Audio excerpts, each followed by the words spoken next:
This is the How to Beach channel, and today, my friends, we're going to talk about the Sparter Cooler. This bad boy is the cooler that you need for a day on the beach. I'm going to tell you a couple quick things about this cooler. I mean, it's a cooler. I don't need to make a 20-minute long video. But number one is this zipper. Look at the zipper technology. I've had the Arctic cooler and some other coolers. This is totally waterproof. You could use this as a life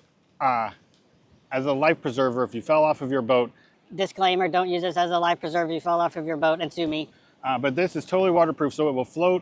One good thing, when we used to live in the Virgin Islands, we would jump off of we would use mooring balls with the sailboat. So we'd jump off the sailboat and then we'd swim to shore with our cooler full of beer.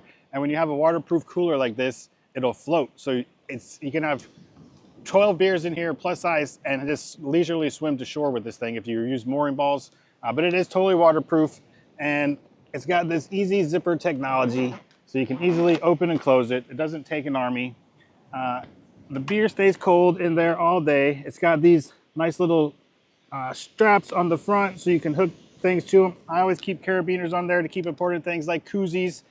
Sometimes we take this when we just go for a walk down the beach, and I can hook our flip-flops into here so we don't have to leave our flip-flops so some savage can come and steal them off of the beach. So you can hook our flip-flops to here.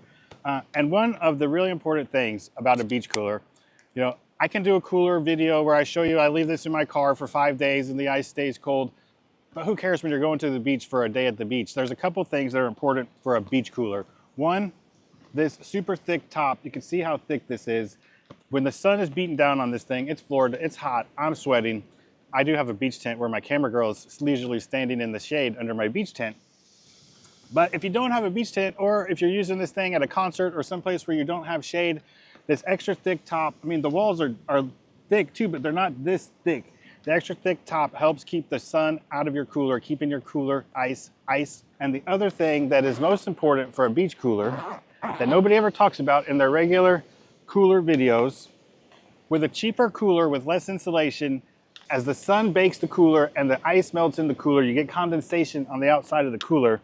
And when you get condensation on the outside of the cooler, sand sticks to it. Then when you put the cooler in your car, it's full of sand. You can't get all the sand off of it. It's wet.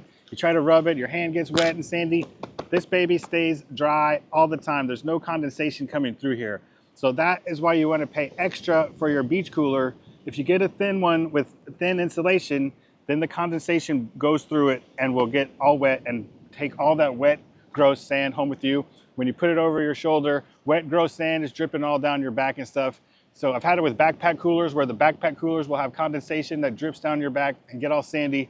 So that's one of the main things for this Sparter cooler as a beach cooler. No condensation, super thick top.